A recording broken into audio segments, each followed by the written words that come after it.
Parents, has your child ever woken up in the middle of the night, embarrassed and upset because they've wet the bed again? As a parent, it can be heartbreaking to see them struggle, and you might be wondering if there's something more you can do to support them. But what if I told you that bedwetting is more common than you think, and that with a little patience and the right approach, you can help your child overcome this phase? So stick around, because today we're diving into positive and practical ways to support your child through bedwetting without guilt or stress. If you're visiting for the first time, I'm Dr. Tanisha Burke, your positive parenting coach. Are you a subscriber to this channel? If you're not, I encourage you to subscribe and hit the notification bell so you can be alerted of our new videos, and also to join the growing community of positive parents around the world. Bedwetting, medically known as nocturnal enuresis, is a common issue that many children face, especially between the ages of 5 and 7. Boys are more prone to bedwetting than girls, often due to slower development of bladder control and the differences in hormone production that affect urine regulation during sleep.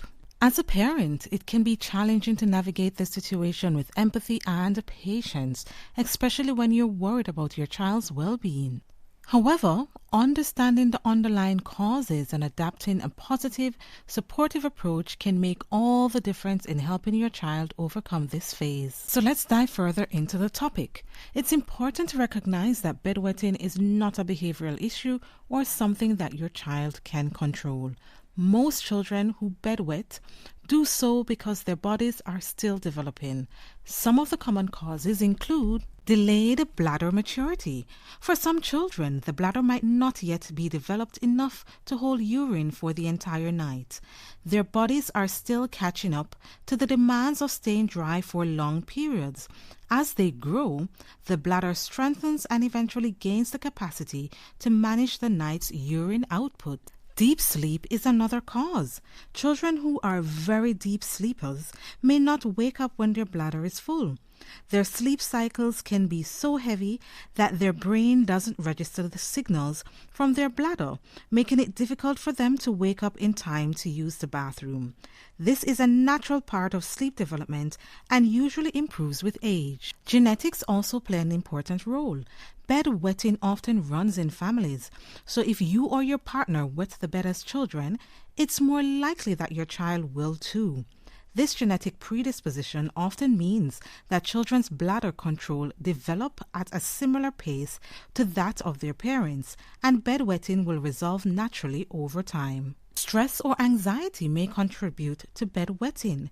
Big life changes such as moving to a new house or starting a new school can sometimes trigger bedwetting in children who had previously been dry at night. Stress can disrupt sleep patterns and increase anxiety, which may interfere with a child's ability to wake up when their bladder is full.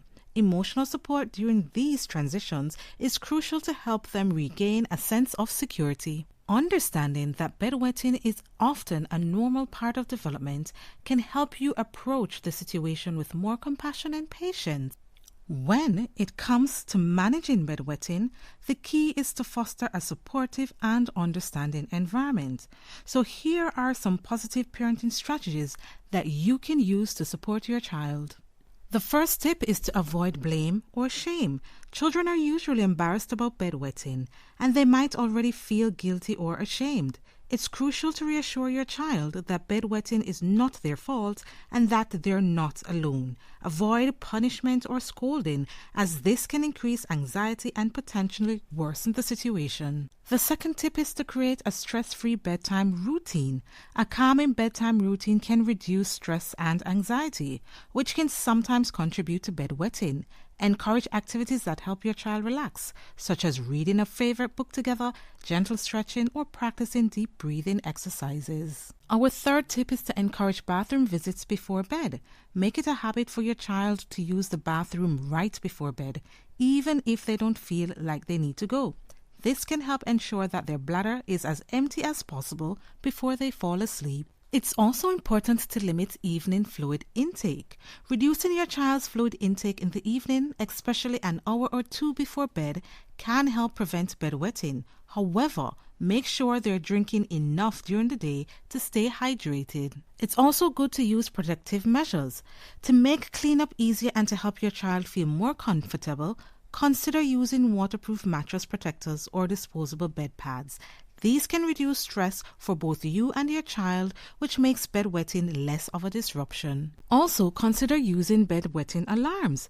These can be effective for some children. These devices detect moisture and wake the child, which helps them develop a connection between bladder fullness and waking up. So let's look at 3 types that you might consider. The first is wearable alarms. These click onto your child's clothing with a moisture sensor that can be placed on their underwear. When moisture is detected, the alarm sounds loudly enough to wake up both you and your child. The second type is wireless alarms, which are similar to the wearable alarms, but they communicate wirelessly. The moisture sensors attached to your child's underwear, while the alarm units can be placed away from the bed, requiring the child to get up to turn it off. And the third type is bell and pad alarms. This traditional design involves a moisture-sensitive pad placed under the child while they sleep. When wetness is detected, the alarm alerts both the parent and the child. The 7th tip for managing bedwetting is to celebrate progress. Celebrate dry nights and progress no matter how small. Encouragement can build your child's confidence. However, be careful not to create too much pressure. It's important to let your child know that it's okay if they have accidents.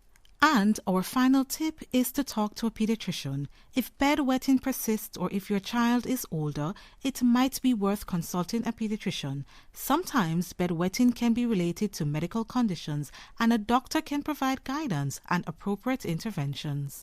Let's make a quick recap on the positive parenting strategies you can use in managing bedwetting. 1. Avoid blame and shame. 2. Create a stress-free bedtime routine. 3. Encourage bathroom visits before bed. 4. Limit evening fluid intake. 5. Use protective measures. 6.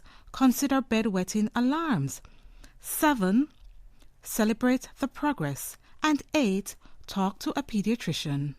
Emotional support is just as important as the practical steps you take to manage bedwetting. Let your child know that you are there for them and that bedwetting is just a temporary phase. Listen to their concerns and reassure them that they will outgrow it in time. Involving your child in the solutions can also be empowering. For example, you could work together to choose bedwetting alarms or make a game plan for nighttime bathroom visits. This makes them feel more in control, but also shows that you are tackling the problem together. Remember, bedwetting is a common and often temporary part of childhood. By approaching it with understanding, patience, and positivity, you can help your child navigate this phase with confidence. Your support and encouragement are crucial in helping them feel secured and loved, regardless of the challenges they may face. In the end, your child will outgrow bedwetting, but the lessons they'll learn about resilience, self-acceptance, and unconditional love will last a lifetime. We're now at the end of our video, and we hope that this information on bedwetting has been helpful to you. Now, if you think this video will be beneficial to friends and family, please share it with them, and also feel free to leave your comments in the comment section below. Thank you so much for joining us, and goodbye for now.